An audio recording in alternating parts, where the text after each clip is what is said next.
Bonjour tout le monde, on se retrouve aujourd'hui pour notre petite rencontre mensuelle dans laquelle je fais un petit résumé de à quoi j'ai joué donc au mois de mai dernier, donc 2023.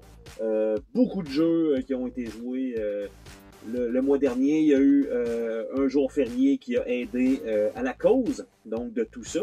Et notamment un peu un range de n'importe quoi, du très lourd à du extrêmement léger. Et on a évidemment des vieux jeux au travers de tout ça. Et donc, n'hésitez pas non plus à laisser des commentaires si vous voulez évidemment argumenter un peu avec mes mini-critiques. Je vais tenter d'être concis, c'est pas mon fort, mais on va tenter de le faire quand même. Donc, dans mes jeux joués ce mois-ci, j'ai joué une superbe partie de Tamagotchi The Game, donc le jeu. Et en fait, c'est un Dice Fest sans choix, finalement, uniquement pratiquement de la chance. Et est-ce que ça correspond vraiment au jeu Tamagotchi? Ben, pas vraiment, parce que le but est simplement d'avancer pour faire grandir son Tamagotchi. Et la façon de le faire, ben, c'est de faire des activités et de gagner des genres de points de récompense pour le faire grandir. Et il y a des disciplines plus chanceuses que d'autres qui peuvent rapporter beaucoup plus, qui fait terminer la partie beaucoup plus rapidement. Assez pour dire qu'on a terminé et on n'avait pas fini de faire un tour complet de plateau, que la partie était terminée. Donc c'est un jeu quand même qui a 3 versions à l'intérieur, dont la première qui est vraiment de faire grandir le plus vite. Il y en a un qui est un genre de mode survie, qui est un peu l'inverse avec des éliminations de joueurs qu'on n'a pas essayé parce que, évidemment, c'est un peu le même principe, mais à l'inverse, pas vraiment exceptionnel. Et un troisième qui fonctionne, semble-t-il, avec un vrai Tamagotchi aussi, comme pas pu l'essayer parce que ça existe plus tant. Peut-être que ça existe en application téléphone, mais pour la petite bidule de l'époque, ça n'existait pas, donc ben honnêtement, Tamagotchi, c'est vraiment pas recommandé, là. C'est pour ce que c'est, mais sans plus. Nous avons également joué une partie de Care Bear, donc les Kalinours et la fontaine magique.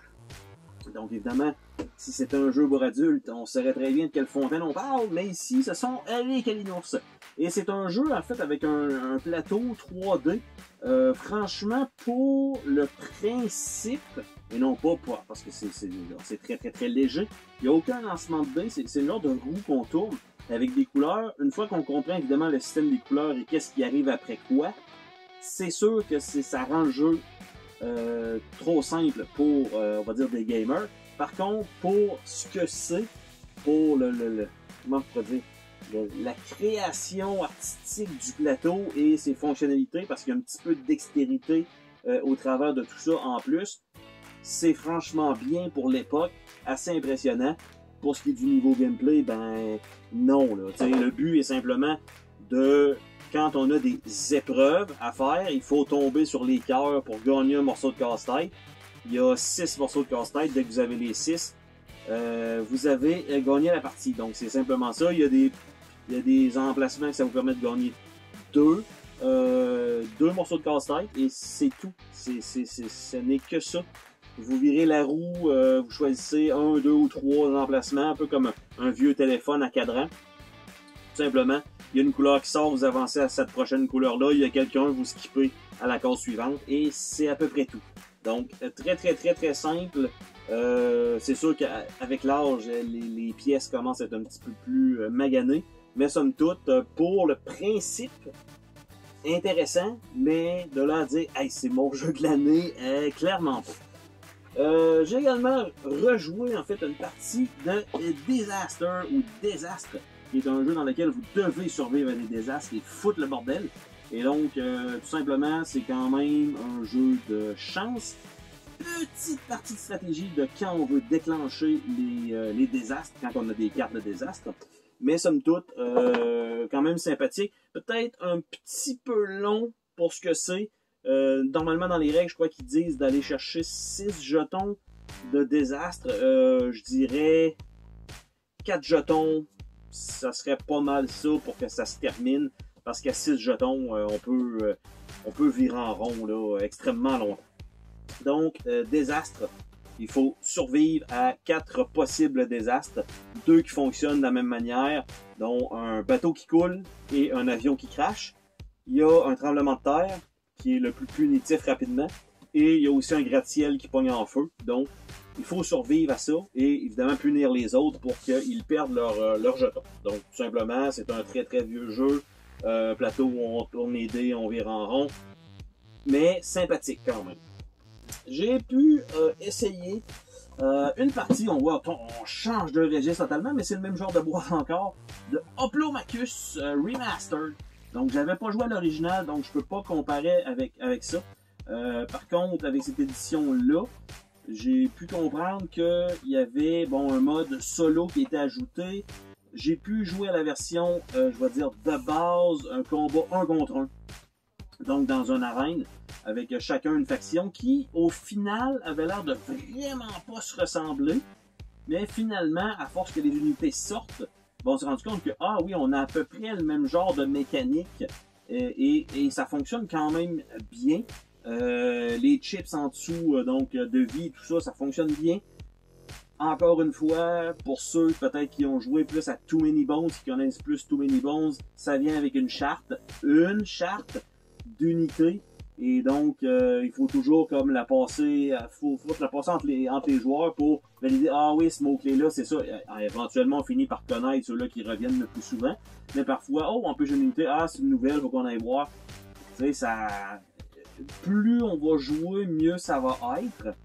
Et il y a une petite partie stratégie avec les emplacements et tout ça.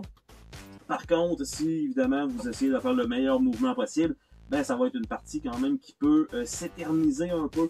Quand même beaucoup de règles. Mais au final, dans chacun, parce que je crois qu'il y a 4 modes de jeu possibles. Donc j'ai pas essayé autre chose. J'ai pas essayé la version co-op, j'ai pas essayé la version solo. Uniquement la version versus.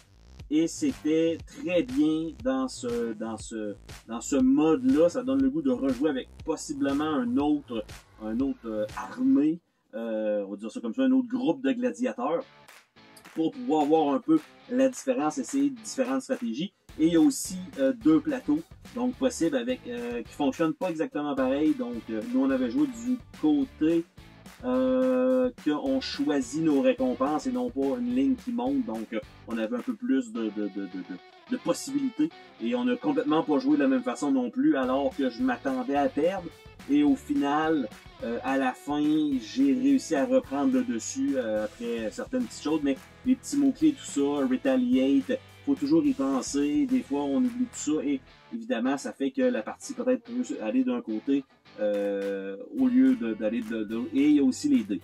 Donc les dés, évidemment, comme on sait, on lance des dés. Des fois, on va dire le dieu des dés est avec nous, des fois, non. Donc ça donne ce que ça donne. Par contre, côté produit et tout ça, extrêmement efficace. Rien à redire. Tout est de très bonne qualité. Je m'attendais à moins aimer ça que ce que j'ai aimé, tu sais, on va dire ça comme ça. Je m'attendais à ce que ce soit plus tranquille, puis que, oui, on déplace un peu tout ça, mais finalement, les tours se passent quand même rapidement, même si le jeu peut être long. Mais on a tout le temps l'impression de, ok, je vais essayer d'être plus intelligent que mon adversaire, je vais placer ça en espérant qu'il tombe dans le piège. Ça embarque un peu là-dedans. Donc, franchement intéressant. J'ai joué une partie de Push. Donc, pourquoi c'est dans un sac de plastique? C'est parce que la boîte ne peut pas contenir des cartes slivées, tout simplement. Et donc, tout simplement, Push est un jeu Push Your Luck que vous mettez des cartes sur la table en 3 possibles rangées. Et vous ne pouvez pas remettre le même chiffre et ou la même couleur dans une même rangée. Et tout simplement, vous décidez quand vous arrêtez pour prendre une de ces colonnes-là. Le joueur suivant doit en prendre une et après ça l'autre. Si jamais vous décidez de continuer et que vous ne pouvez pas placer la carte, vous allez tout simplement rien ramasser. Et ça va être le joueur suivant qui va prendre un paquet et l'autre, et ainsi de suite. Puis si vous avez une carte qui vous dit de lancer le dé, tout simplement vous lancez le dé et vous effacez, vous défaussez l'entièreté des cartes de cette couleur-là que vous aviez dans votre jeu.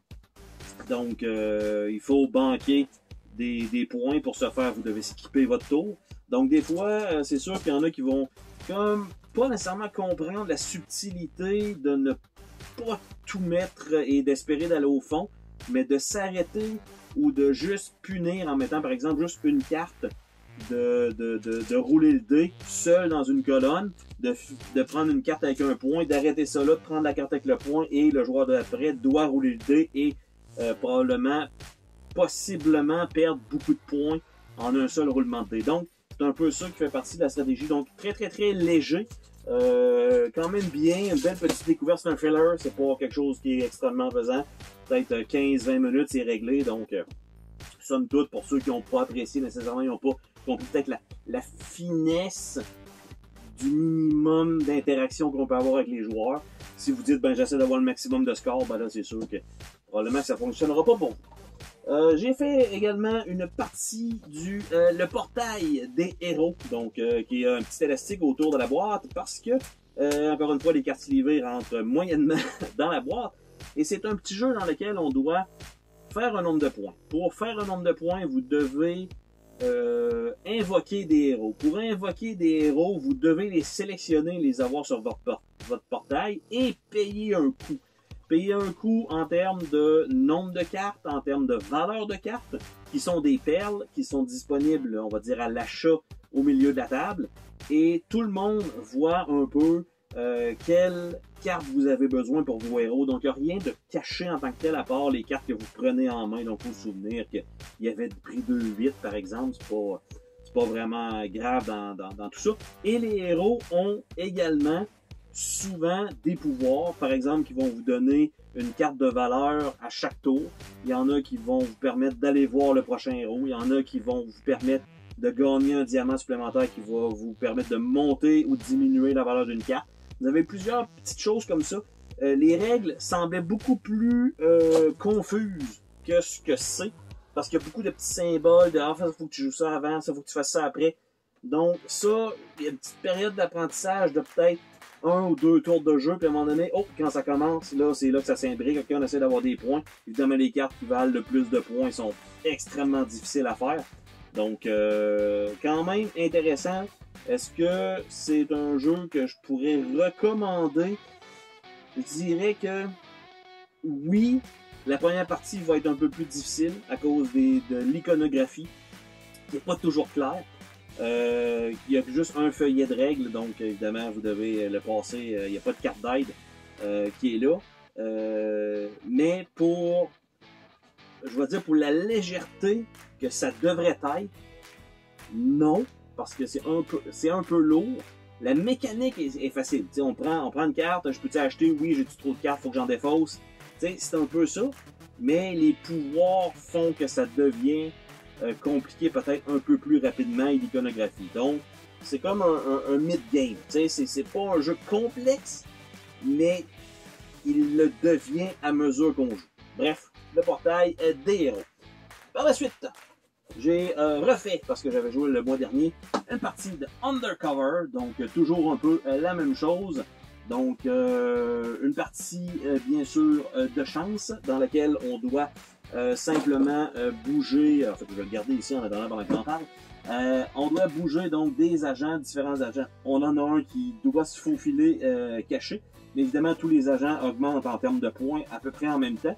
Et il faut quand même, dans le fond, ça se joue pratiquement sur l'avant-dernier ou le dernier move du jeu, qui est à dire que vous allez récolter plus de points ou vous placer en position de pouvoir récolter plus de points et de gagner la partie. C'est aussi possible de faire gagner une intelligence artificielle qui est jouée par les joueurs, ce qui pourrait arriver. Et donc, tout simplement. Et il faut quand même réfléchir un peu à où on va se placer pour le prochain tour, en espérant que quelqu'un d'autre ne nous déplace pas non plus. Donc, somme toute, Undercover, j'en avais parlé déjà le mois dernier. Mon sentiment à peu près vers ce jeu-là est toujours la même chose. C'est bien, c'est sûr que j'enchaînerai pas 4 parties de film, mais une fois de temps en temps comme ça, très léger, discussion au travers, c'est parfait pour ça. J'ai joué aussi un jeu un peu plus pesant. Donc, petit Eurogame qui s'appelle Automobile, et non pas Automobile, le jeu de course par AEG, vraiment Automobile par Yellow Mayfair, qui est un jeu de construction de voitures, on va dire d'économie de voitures dans une époque où la voiture commençait à naître et on doit faire le plus d'argent possible. Et pour ce faire, il faut investir dans différents types de véhicules qui vont être des voitures du peuple, qui vont être des voitures de luxe, qui vont être des voitures normales. Tu sais, il y a une couple de trucs comme ça. Il y a les vendeurs, il y a aussi les créateurs des voitures qui vous donnent des bonus. C'est un très bon jeu euro. Franchement, visuellement, c'est ce que c'est. Ok, c'est on va vraiment pas se dire ah hey, c'est franchement là ils l'ont bien eu là. Côté beauté, ça serait vraiment celui que je dirais qui est mon top de l'année. Non, c'est vraiment pas un looker. C'est vraiment pas à l'œil là, oh que c'est pas chic. Mais mécaniquement parlant, le fait de devoir placer des vendeurs, le fait de fermer des usines pour éviter de payer des frais de désuétude, de penser à surclasser les autres joueurs, mais de calculer combien de ventes on peut faire ou combien il y a de possibles ventes de tel type de véhicule. Franchement, wow, ok, franchement, wow. Je m'attendais un peu à un jeu d'économie, peut-être pas aussi poussé que ça, j'avais lu quand même des bonnes critiques, mais somme toute, au travers de tout ça, franchement, tout est bien calculé, tout est bien imbriqué. Il n'y a pas quelque chose qui est ça c'est pas trop fort ou ça, ah non, ça a vraiment pas l'air bon. Tout est bon selon la circonstance dans laquelle ça doit être joué et le moment, évidemment, dans la partie dans laquelle vous devez le faire. Donc, Automobile, très belle surprise du mois dernier. J'ai également refait, parce que ça, c'est les choses qui arrivent, une partie de Magic Fold, donc avec le petit linge qu'on doit plier. Donc, c'est allé un peu mieux cette fois-là. La dernière fois, écoute, ça avait été le bordel pour moi. Ça a pris un bon moment avant de comprendre un peu comment je peux plier pour que ça aille du bon côté. Et finalement, ça a super bien été cette fois-là. Donc, l'ambiance était à peu près la même chose. On a eu les mêmes trucs sur les mêmes règles avec un autre groupe de joueurs, les mêmes situations, les mêmes fous rires aux mêmes endroits. C'est ça qui est quand même drôle. C'est sûr qu'après ça, bon, ça perd un petit peu de son charme. Mais en tant que tel, le jeu, je pense que c'est bien, évidemment, pour le prix, parce que j'ai eu le jeu à rabais pour une quinzaine de dollars. Donc, c'est vraiment pas dispendieux pour les fous rires que ça amène et pour les composantes aussi qui sont dans le jeu. C'est quand même facile à expliquer. T'sais, vous pliez, vous ramassez le jeton à côté de la carte, vous l'avez réussi ou non, vous avez un bonus ou pas. C'est pendant que vous êtes en train de plier que c'est là que ça devient compliqué. C'est un genre de petit puzzle. Donc, dépendant des joueurs, des fois ça clique, des fois pas du tout. Et donc, c'est là que ça devient peut-être moins intéressant pour certains quand vous n'avez pas, on va dire, la vue spatiale de quand vous allez plier, ben, ces symboles-là vont se ramasser de l'autre côté. C'est un peu tout ça, mais somme toute, Magic Fold, la partie que j'ai rejouée, j'avais bien apprécié encore une fois, ça m'a pas déplu, la note ne serait pas changée. J'ai joué une partie de Horrified 2, le American Monster, donc une partie contre quelques monstres, et qui a fini dans une défaite incroyable contre un monstre qu'on aurait dû attaquer au début, mais qu'on ne savait pas, donc on a découvert le jeu de cette manière-là. Composante super jolie, des bons jetons, épais encore une fois, donc quelques figurines pour les monstres, rien d'exceptionnel. Les figurines pour les personnages sont des standees, donc c'est pas des figurines, mais de combattre ou d'essayer d'éliminer les différents types de monstres, évidemment avec certaines combinaisons que vous pouvez aussi avoir. Nous on avait le Bigfoot, on avait la Banshee et on avait le Chupacabra, et en fait la partie, ben, on a réussi à éliminer le Bigfoot et le Chupacabra. Mais c'est ça, donc et il y a, si je me trompe pas, il y a 6 monstres possibles. Je regarde la boîte. Mothman, ça comme ça. Ouais, c'est ça, il y a 6 monstres possibles. Donc, une prochaine partie, par exemple, avec les 3 autres, voir qu'est-ce que ça donne. Et après ça, vous pouvez faire du mix and match, vous pouvez en mettre 4 dans une même partie. C'est extrêmement difficile. Mais évidemment, les combos et les cartes, quand ça va sortir, évidemment, vous aussi, qu'est-ce que vous allez piger, fait en sorte que vous avez quand même beaucoup de rejouabilité. Est-ce que j'ai préféré le premier? Je pense que oui. Un peu comme la majorité des gens, je pense. Pas que le système est pas bon, c'est peut-être que les monstres sont un petit peu moins intéressants que les monstres originaux de Universal Studios. Donc tout simplement, mais somme toute, encore très bon. J'ai joué une partie de Indigo. Donc Indigo qui ressemble un peu à Tsuro, dans lequel vous allez avoir des gemmes qui vont être au centre et un peu en périphérie du plateau. Et vous allez devoir apporter ces gemmes-là dans une des portes qui appartient à vous et un autre joueur. Donc, vous allez avoir une porte avec un joueur à droite, un joueur à gauche, et si vous jouez par exemple à 4, avec un joueur en face. Donc, vous allez avoir plusieurs endroits où vous pouvez apporter les gemmes. Cependant, quand vous l'apportez dans votre porte, ça donne aussi un gem à la personne qui est avec vous. Donc, il faut quand même planifier que vous pouvez en récupérer, mais si vous faites une égalité avec le joueur à votre gauche, parce que vous amenez toujours ça dans la même porte, ben, ça fait comme pas de sens parce que vous n'allez pas gagner. Donc, il va falloir éventuellement aller porter un gem dans une porte où lui n'est pas non plus, ou n'est pas nécessairement proche, parce qu'il va pouvoir créer, comme dans Tsuro, des genres de chemins avec les tuiles et peut-être ramener ça de son côté et finalement gagner la partie. Donc, c'est un jeu relativement très simple de pose de tuiles. Tout simplement, on pige une tuile, on en a une, on n'a pas un choix dans nos mains et on va avoir par la suite le choix de la placer sur le plateau où on veut, pas nécessairement à côté d'une tuile qui existe déjà. Les composantes sont quand même bien et le jeu en lui-même, ben, c'est quand même assez léger on va dire dans son efficacité parce que contrairement à Tsuro, vous avez moins d'options pour, pas pour placer vos tuiles, mais comme vous en avez juste une, vous avez le temps un peu de penser avant que votre tour arrive. T'sais, si vous, ok, je vais la placer là, puis tout le monde place et tout ça, puis ça n'a aucun impact sur ce que vous alliez placer, contrairement à Tsuro, que vous avez toujours 3 tuiles, que ok, je pourrais placer ça. C'est un peu plus rapide quand ça arrive votre tour. Mais Indigo était une belle surprise du mois dernier.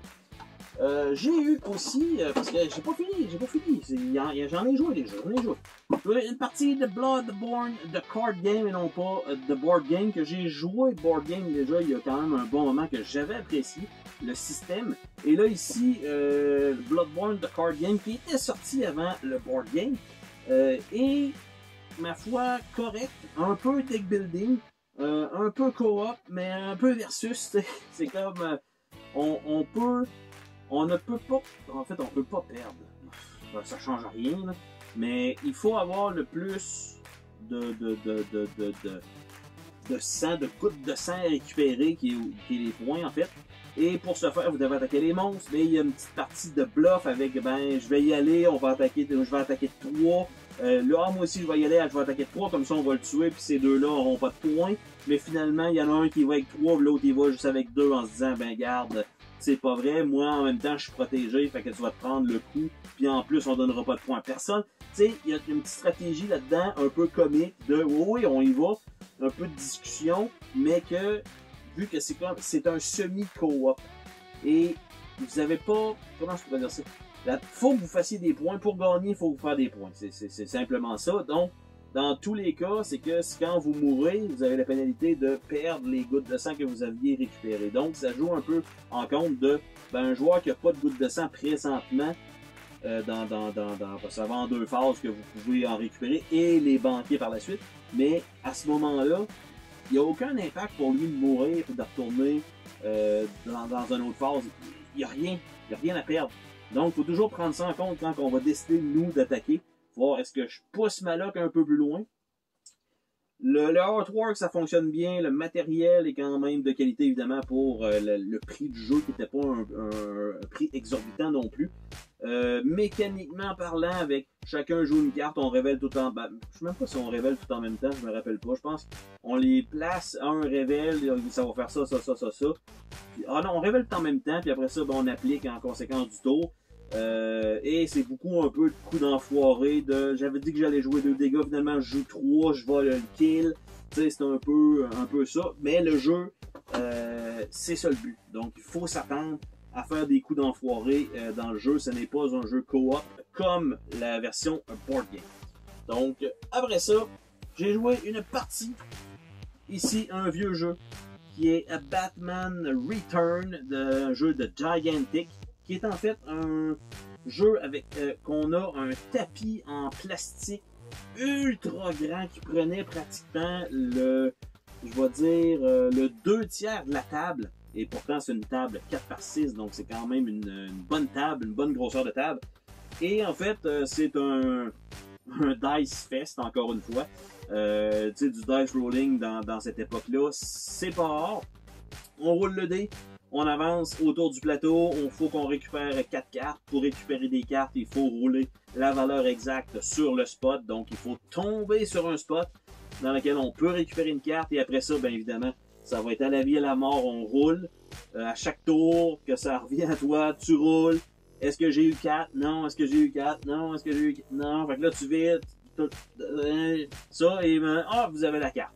Frustrant, oui. Est-ce que, tu sais, parce qu'il y a quelqu'un qui a passé... En plus, je pense que c'est un spinner en plus. Bon, ça rajoute à l'expérience de jeu. Mais il y a quand même une petite partie minimale de stratégie dans laquelle vous allez bouger toujours avec la Batmobile, mais vous pouvez mettre un bouclier. Le bouclier vous permet de bouger moins rapidement, mais d'éviter les cases d'explosion. Tandis que les cases, je me rappelle même pas que ça fait en fait les cases d'explosion, mais avec l'autre version, c'est que vous bougez beaucoup plus vite.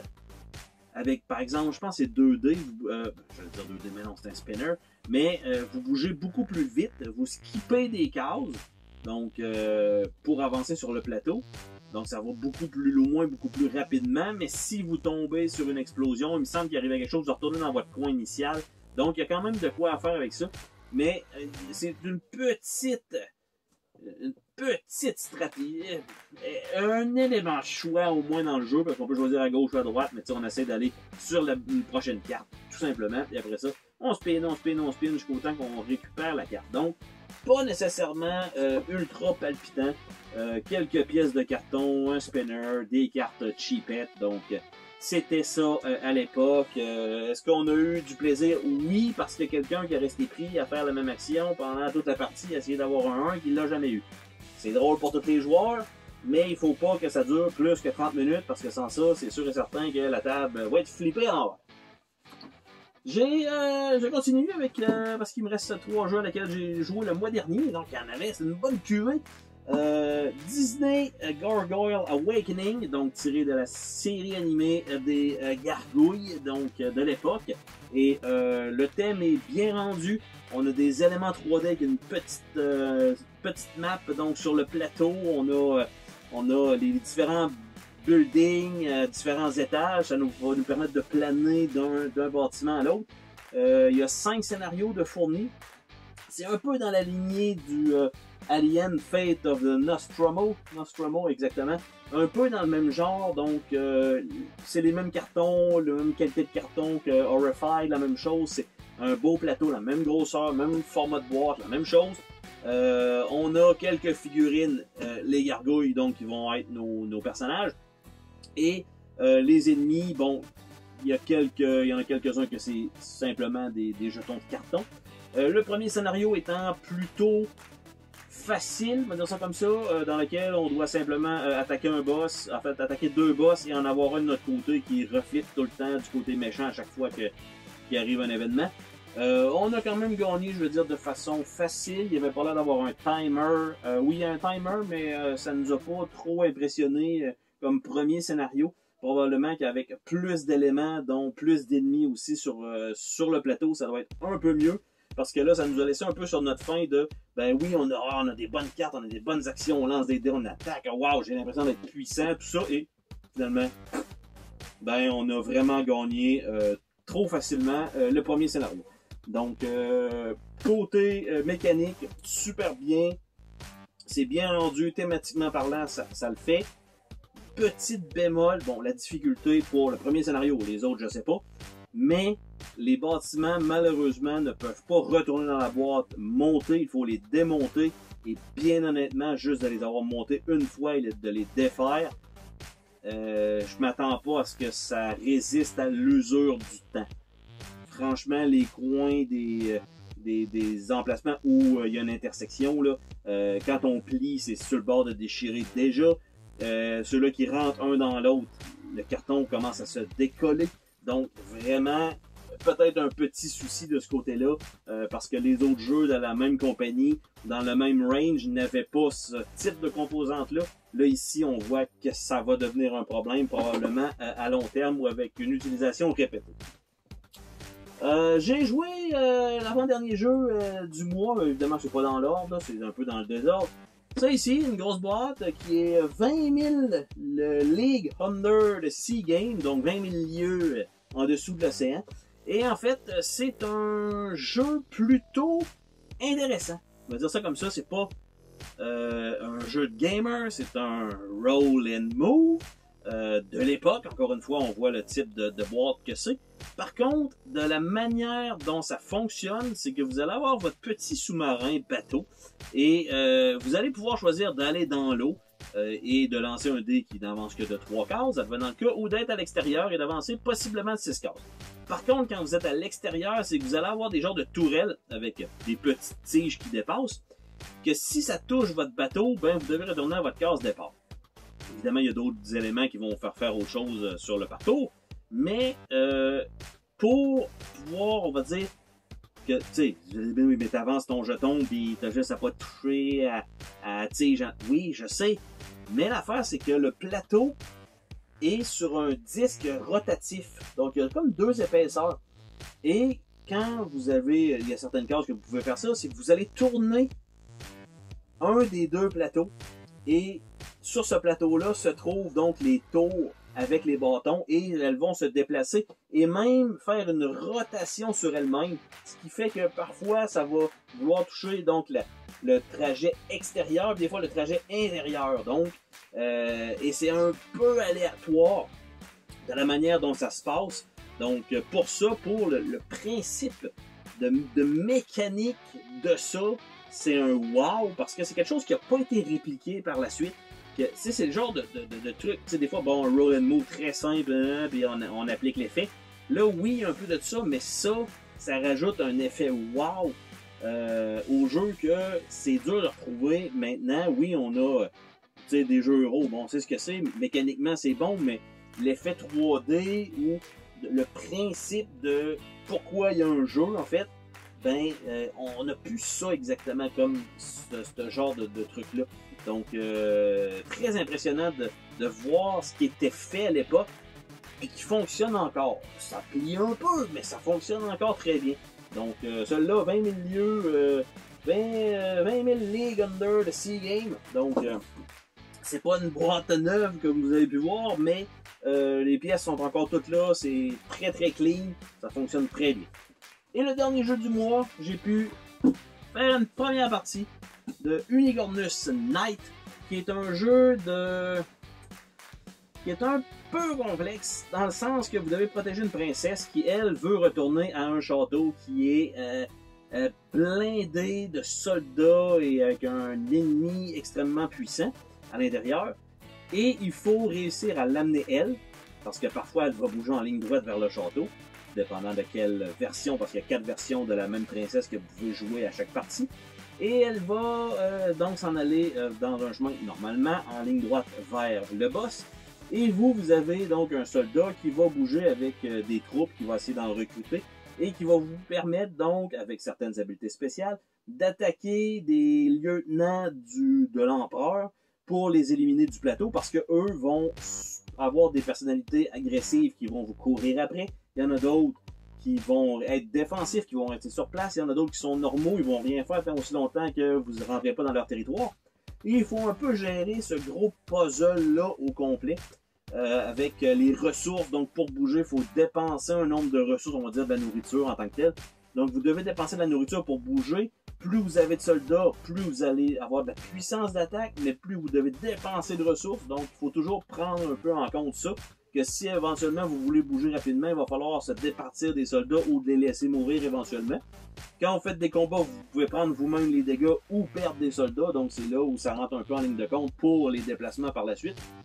Et Les combats étant ce qui est le moins bien expliqué de tout le livret de règlement et la chose que vous allez faire pratiquement plus souvent que bouger, ben, à cause du livret d'instruction, malheureusement, nous, on va dire, perdu. On a regardé un peu si on avait fait ça 2 tours avant la fin, on aurait gagné, mettons. Bon, on a perdu quand même. On voulait juste voir à peu près si, avec les roulements de dés, on serait arrivé quand même à vaincre le boss. Oui, on aurait réussi, mais on le calcule comme une défaite. Bon. Mais, de la façon dont les combats sont faits, dans le livret d'instruction, malheureusement tellement pas clair, qu'on s'est extrêmement puni. Parce que les boss, ça veut dire que de la manière dont les combats sont faits, on aurait eu beaucoup moins de dégâts sur nos héros et nos soldats que ce qu'on a pris en réalité. À chaque fois, on se disait, ben, l'ennemi, lui, tu sais, il a un pouvoir de 4, ben, c'est 4 dégâts qu'on peut pas bloquer, on est obligé de perdre 4 soldats, alors qu'en réalité, non. Si on y a fait des dégâts, ça cancelle les siens comme les soldats normaux. Donc, plutôt, nous a un peu brimé l'expérience de jeu une fois qu'on a su que on avait comme mal joué alors qu'on a suivi un peu les règles et au final on fait comme ben c'est logique mais c'est extrêmement punitif puis au final à la fin j'espère on se dit ben ok ça se joue. Petit bémol sur les soldats 1 et 3 un peu tu sais les flipper bon ça aurait pu être des 1 et des 3 je pense s'arrêter probablement mieux comme ça. Ça aurait moins mis de taponnage, de déplacement de jetons. Et les tuiles en genre de fleurs, ça fonctionne pas vraiment. Donc, c'est à peu près ça. Et c'est ça pour Unicornus. Donc, ça fait le tour de tous les jeux que j'ai joués le mois dernier. Et on va se dire à la prochaine pour une autre vidéo. Et comme j'ai dit, n'hésitez pas à laisser un petit pouce vers le haut. Et si vous avez apprécié cette vidéo. Et n'hésitez pas à commenter. On se dit à la prochaine. Bye bye!